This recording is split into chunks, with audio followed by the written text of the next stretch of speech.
ಶಿರೂರು ಗುಡ್ಡ ಕುಸಿತ ಕಾರ್ಯಾಚರಣೆ 12ನೇ ದಿನಕ್ಕೆ ಕಾಲಿಟ್ಟಿದೆ. ಮುಳುಗು ತಜ್ಞ ಈಶ್ವರ್ ಮಲ್ಪೆ ನೇತೃತ್ವದಲ್ಲಿ ನದಿಯಲ್ಲಿ ಕಾರ್ಯಾಚರಣೆಯನ್ನು ನಡೆಸಲಾಗ್ತಾ ಇದೆ. ಗಂಗಾವಳಿ ನದಿಯಲ್ಲಿ ಬೆಂಜ್ ಲಾರಿ ಇದೆ ಎನ್ನಲಾದ ಸ್ಥಳದಲ್ಲಿ ಶೋಧ ನಡೆಸಲಾಗ್ತಾ ಇದೆ. ನದಿಯ ಮಧ್ಯದಲ್ಲಿರುವಂತಹ ಮಣ್ಣಿನ ರಾಶಿಯ ಅಂಚಿನಲ್ಲೇ ಲಾರಿ ಇರುವ ಸುಳಿವು ಸಿಕ್ಕಿದೆ. ಇನ್ನು ಗುಡ್ಡ ಕುಸಿತದ ದುರಂತದಲ್ಲಿ ನಾಪತ್ತೆಯಾಗಿರುವ ಲಾರಿ ಚಾಲಕ ಅರ್ಜುನ್ಗಾಗಿ ತೀವ್ರ ಹುಡುಕಾಟವನ್ನು ನಡೆಸಲಾಗ್ತಾ ಇದೆ. ಕೇರಳ ಸಚಿವ, ದಕ್ಷಿಣ ಕನ್ನಡ ಜಿಲ್ಲಾಧಿಕಾರಿ ಹಾಗೂ ಎಸ್ಪಿ ಸ್ಥಳದಲ್ಲೇ ಬೀಡು ಬಿಟ್ಟಿದ್ದಾರೆ.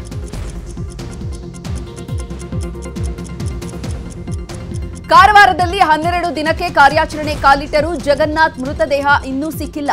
ಜಗನ್ನಾಥ್ ಮೃತದೇಹ ಸಿಗದೇ ಇದ್ದಿದ್ದರಿಂದ ಕುಟುಂಬ ಕಂಗಾಲಾಗಿದೆ. ಶಿರೂರಿನಲ್ಲಿ ತನ್ನ ಭಾವನಾ ಹೋಟೆಲ್ನಲ್ಲಿ ಜಗನ್ನಾಥ್ ಕೆಲಸ ಮಾಡ್ತಾ ಇದ್ದ. ಆದರೆ ಗುಡ್ಡ ಕುಸಿತದಲ್ಲಿ ಜಗನ್ನಾಥ್ ನಾಪತ್ತೆಯಾಗಿರುವ ಶಂಕೆ ವ್ಯಕ್ತವಾಗಿದೆ. ಪತಿಗಾಗಿ ಪತ್ನಿ ಬೇಬಿ ಕಣ್ಣೀರು ಹಾಕುತ್ತಿದ್ದಾರೆ.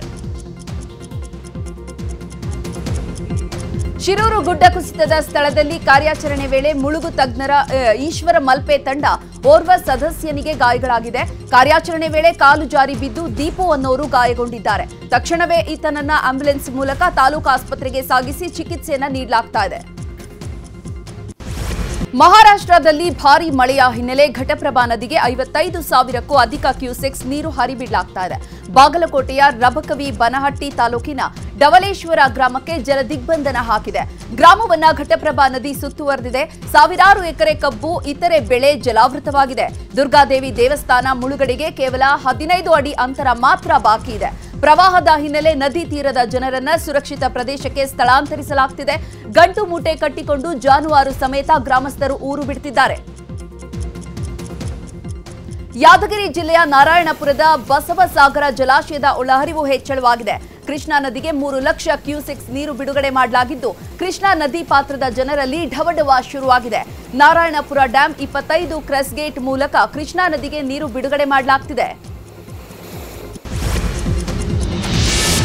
ಶಿವಮೊಗ್ಗದಲ್ಲಿ ಸುರಿತಾ ಇರುವ ಅಬ್ಬರದ ಮಳೆಗೆ ತುಂಗಾ ನದಿಯಲ್ಲಿ ಪ್ರವಾಹ ಸೃಷ್ಟಿಯಾಗಿದೆ. ತೀರ್ಥಹಳ್ಳಿ, ಶೃಂಗೇರಿ ಭಾಗಗಳಲ್ಲಿ ತುಂಗಾ ನದಿ ಅಪಾಯದ ಮಟ್ಟ ಮೀರಿ ಹರಿತಾ ಇದ್ದು ತೋಟಗಳು ಜಲಾವೃತವಾಗಿವೆ. ಇನ್ನು ಗಾಜನೂರ ತುಂಗಾ ಜಲಾಶಯದಿಂದ 80,000 ಕ್ಯೂಸೆಕ್ ನೀರನ್ನ ಹೊರಬಿಡಲಾಗ್ತಾ ಇದೆ. ಸೇತುವೆಗಳು ಮುಳುಗಡೆ ಆಗಿ ಮತ್ತೂರು ಹಾಗೂ ಶಿವಮೊಗ್ಗದ ರಸ್ತೆ ಸಂಪರ್ಕ ಕಡಿತಗೊಂಡಿದೆ. ಇನ್ನು ಕಡೇಕಲ್, ಕುಸ್ಕೂರು ಹಾಗೂ ಸಿದ್ದರಹಳ್ಳಿ ಭಾಗದಲ್ಲೂ ಕೂಡ ಇದೇ ಪರಿಸ್ಥಿತಿ ನಿರ್ಮಾಣವಾಗಿದೆ. ಕೊಡಗು ಜಿಲ್ಲೆಯಲ್ಲಿ ಮಳೆ ಕಡಿಮೆಯಾದರೂ ಕೂಡ ಅನಾಹುತಗಳು ಮಾತ್ರ ಕಡಿಮೆಯಾಗ್ತಿಲ್ಲ. ಮಡಿಕೇರಿ, ಮಾದಾಪುರ ರಸ್ತೆಯಲ್ಲಿ ಗುಡ್ಡ ಕುಸಿತ ಭೀತಿ ಎದುರಾಗಿದೆ. ಇನ್ನು ಕಾಂಡನಕೊಲ್ಲಿ ಹಾಗೂ ಮಾದಾಪುರ ಬಳಿ ಸ್ವಲ್ಪ ಪ್ರಮಾಣದಲ್ಲಿ ಗುಡ್ಡದಿಂದ ಮಣ್ಣು ಕುಸಿತಾ ಇದೆ. ಮಡಿಕೇರಿ, ಮಾದಾಪುರ ರಸ್ತೆ ಬಂದ್ ಆಗುವಂತಹ ಸಾಧ್ಯತೆ ಇದೆ. ಮಂಗಳೂರು ಬೆಂಗಳೂರು ರಾಷ್ಟ್ರೀಯ ಹೆದ್ದಾರಿ 75ರ ಶಿರಾಡಿ ಘಾಟ್ನಲ್ಲಿ ಹೆದ್ದಾರಿಗೆ ಬೃಹತ್ ಗಾತ್ರದ ಬಂಡೆ ಉರುಳಿ ಬಿದ್ದಿದೆ.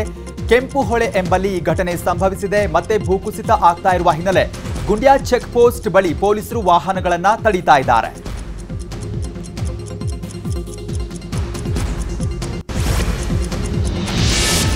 ಭಾರೀ ಮಳೆಗೆ ಛತ್ತೀಸ್ಗಢ ತತ್ತರಿಸಿ ಹೋಗಿದೆ. ದಾರ್ಚುಲಾ ಅಣೆಕಟ್ಟೆ ಒಡೆದಂತಹ ಪರಿಣಾಮ ಬಲೋಡಾ ಬಜಾರ್ ಜಿಲ್ಲೆಯಲ್ಲಿ ಪ್ರವಾಹ ಪರಿಸ್ಥಿತಿ ಉಂಟಾಗಿದೆ. ಗಣೇಶಪುರ ಗ್ರಾಮಕ್ಕೆ ಜಲ ದಿಗ್ಬಂಧನ ಹಾಕಿದ್ದು ಗ್ರಾಮಸ್ಥರು ಪರದಾಡುತ್ತಿದ್ದಾರೆ. ಇನ್ನು ಗುಜರಾತ್ನಲ್ಲಿ ಮಳೆ ತಗ್ಗಿದೆ. ನೆರೆ ಪೀಡಿತ ಪ್ರದೇಶಗಳಲ್ಲಿ ನೀರು ಕಡಿಮೆಯಾಗಿದ್ದು ಅಂಗಡಿ ಮನೆಗಳನ್ನ ಜನ ಕ್ಲೀನ್ ಮಾಡ್ತಿದ್ದಾರೆ.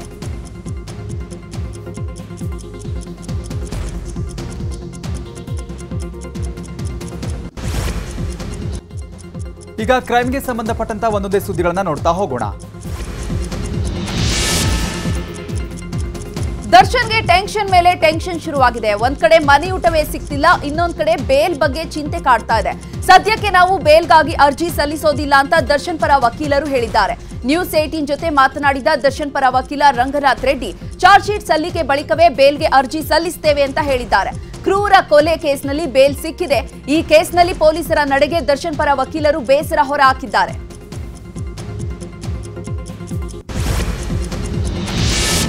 ಮೂಡ ವಾಲ್ಮೀಕಿ ಹಗರಣದಲ್ಲಿ ಮುಂದೆ ದೊಡ್ಡ ದೊಡ್ಡ ತಲೆಗಳು ಉರುಳ್ತವೆ ಅಂತ ನ್ಯೂಸ್ 18 ಸಂದರ್ಶನದಲ್ಲಿ ಬಿವೈ ವಿಜಯೇಂದ್ರ ಹೇಳಿದ್ದಾರೆ.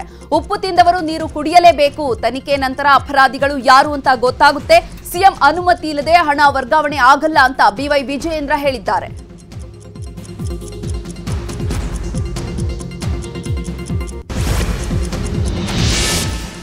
ಮೈಸೂರಿನ ಸಿಎಂ ನಿವಾಸಕ್ಕೆ ಮೂಡಾ ಅಧ್ಯಕ್ಷ ಮರಿಗೌಡ ಭೇಟಿ ಕೊಟ್ಟಿದ್ದಾರೆ. ಸಿಎಂ ಸಿದ್ದರಾಮಯ್ಯ ಜೊತೆ ಚರ್ಚೆಯನ್ನ ಮಾಡಿದ್ದಾರೆ. ನಿನ್ನೆಯಷ್ಟೇ ವಿಪಕ್ಷಗಳ ನಾಯಕರು ಮೂಡಾ ಸೈಟ್ ಪಡೆದ ಬಗ್ಗೆ ದಾಖಲೆ ಸಮೇತ ಸಿಎಂ ಅನ್ನ ಕಿಡಿಕಾರಿದ್ರು. ಈ ಬಗ್ಗೆ ಇವತ್ತು ಸಿಎಂ ಜೊತೆ ಮರಿಗೌಡ ಚರ್ಚೆ ಮಾಡಿದ್ದಾರೆ ಎನ್ನಲಾಗ್ತಾ ಇದೆ. ಇನ್ನು ಮೈಸೂರು ನಿವಾಸದ ಬಳಿ ಸಿಎಂ ಸಿದ್ದರಾಮಯ್ಯ ಸಾರ್ವಜನಿಕರ ಅಹವಾಲನ್ನ ಸ್ವೀಕರಿಸಿದ್ರು. ದೂರದ ಊರುಗಳಿಂದ ಬಂದಿದ್ದಂತಹ ನೂರಾರು ಜನ ತಮ್ಮ ಅಹವಾಲು ಪತ್ರವನ್ನ ಸಿಎಂಗೆ ಕೊಟ್ಟಿದ್ದಾರೆ. ಬಳಿಕ ಮಾಧ್ಯಮಗಳ ಕಣ್ತಪ್ಪಿಸಿ ಸಿಎಂ ಬೆಂಗಳೂರಿನತ್ತ ಪ್ರಯಾಣ ಬೆಳೆಸಿದ್ದಾರೆ.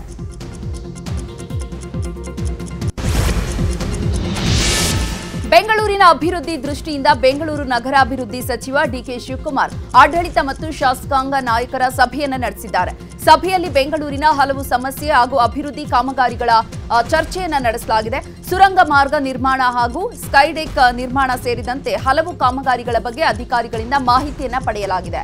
ಇದರ ಜೊತೆಗೆ ಸಭೆಯಲ್ಲಿ ಭಾಗಿಯಾಗಿದ್ದ ಬಿಜೆಪಿ ಶಾಸಕರು ಕ್ಷೇತ್ರದ ಅನುದಾನ ಕೊಡಿಸುವಂತೆ ಕ್ಷೇತ್ರಕ್ಕೆ ಪಟ್ಟು ಹಿಡಿದಿದ್ದಾರೆ.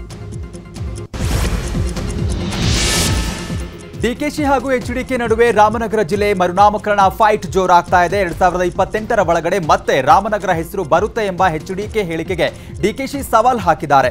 ಮತ್ತೆ ಹೆಸರು ಬದಲಾವಣೆ ಅವರ ಹಣೆಯಲ್ಲೂ ಬರೆದಿಲ್ಲ, ಬರ್ದಿಟ್ಕೊಳ್ಳಿ, ದಾಖಲೆ ಬೇಕಾಗುತ್ತೆ. 2028ಕ್ಕೆ ಇದೇ ಕಾಂಗ್ರೆಸ್ ಸರ್ಕಾರ ಮತ್ತೆ ಅಧಿಕಾರಕ್ಕೆ ಬರುತ್ತೆ. ಕುಮಾರಸ್ವಾಮಿ ನನ್ನ ಸರ್ವನಾಶ ಮಾಡೋಕೆ ಪ್ರತಿದಿನವೂ ಬಯಸ್ತಿದ್ದಾರೆ ಅಂತ ಗುಡುಗಿದ್ದಾರೆ. ರಾಮನಗರ ಹೆಸರು ತೆಗೆದವರ ಸರ್ವನಾಶ ಎಂಬ ಎಚ್ಡಿಕೆ ಹೇಳಿಕೆಗೆ ಎಂಎಲ್ಸಿ ರವಿ ವಾಗ್ದಾಳಿ ಮಾಡಿದ್ದಾರೆ. ರಾಮನಗರದ ಹೆಸರು ಎಲ್ಲೂ ಬದಲಾಗಿಲ್ಲ. ರಾಮನಗರ ತಾಲೂಕಾಗಿಯೇ ಉಳಿಯುತ್ತೆ. ಕುಮಾರಸ್ವಾಮಿ ಹೇಳಿಕೆ ಅವರ ಯೋಗ್ಯತೆ ತೋರಿಸುತ್ತೆ ಅಂತ ಕಿಡಿಕಾರಿದ್ದಾರೆ. ಕೇಂದ್ರ ಬಜೆಟ್ನಲ್ಲಿ ಕರ್ನಾಟಕಕ್ಕೆ ತಾರತಮ್ಯ ಮಾಡಲಾಗಿದೆ ಎಂದು ಆರೋಪಿಸಿ ಚಿಕ್ಕಬಳ್ಳಾಪುರದಲ್ಲಿ ಕಾಂಗ್ರೆಸ್ ಪ್ರತಿಭಟನೆಯನ್ನ ಮಾಡಿದೆ. ಸಚಿವ ಡಾಕ್ಟರ್ ಎಂಸಿ ಸುಧಾಕರ್ ನೇತೃತ್ವದಲ್ಲಿ ಕೇಂದ್ರ ಸರ್ಕಾರದ ವಿರುದ್ಧ ಪ್ರತಿಭಟನೆಯನ್ನ ಮಾಡಲಾಯಿತು. ಕೇಂದ್ರ ಬಜೆಟ್ನಲ್ಲಿ ರಾಜ್ಯಕ್ಕೆ ಶೂನ್ಯ ಕೊಡುಗೆ ಎಂದು ಘೋಷಣೆಯನ್ನ ಕೂಗುತ್ತಾ ಕೈಯಲ್ಲಿ ಚೊಂಬು ಹಿಡಿದು ಆಕ್ರೋಶ ವ್ಯಕ್ತಪಡಿಸಿದ್ದಾರೆ. ಕೇಂದ್ರ ಬಜೆಟ್ನಲ್ಲಿ ಕರ್ನಾಟಕಕ್ಕೆ ಮಲತಾಯಿ ಧೋರಣೆ ಎಂಬ ಕಾಂಗ್ರೆಸ್ ಆರೋಪಕ್ಕೆ ಹಾವೇರಿಯಲ್ಲಿ ಸಂಸದ ಬಸವರಾಜ ಬೊಮ್ಮಾಯಿ ಪ್ರತಿಕ್ರಿಯೆಯನ್ನ ನೀಡಿದ್ದಾರೆ. ಕಾಂಗ್ರೆಸ್ನವರು ಮೊದಲು ಬಜೆಟ್ ಪೂರ್ಣ ಪಾಠವನ್ನ ಓದಲಿ.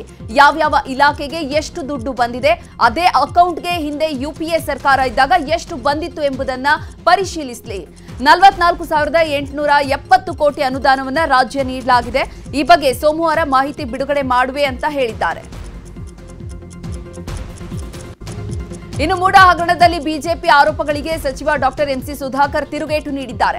ಮೂಡಾ ಹಗರಣದಲ್ಲಿ ಸಿಎಂ ಸಿದ್ದರಾಮಯ್ಯರನ್ನ ಸಿಲುಕಿಸುವಂತಹ ಹುನ್ನಾರ ಸಿಎಂ ಪತ್ನಿಗೆ ಸೈಟು ನೀಡಿದ್ದು ಬಸವರಾಜ ಬೊಮ್ಮಾಯಿ ಸಿಎಂ ಆಗಿದ್ದಾಗ. ಇನ್ನು ಕಳಂಕವಿರದ ಸಿದ್ದರಾಮಯ್ಯಗೆ ಕಪ್ಪು ಚುಕ್ಕೆ ತರಲು ಬಿಜೆಪಿ ಜೆಡಿಎಸ್ ಪ್ರಯತ್ನಿಸ್ತಾ ಇದೆ ಅಂತ ಗುಡುಗಿದ್ದಾರೆ.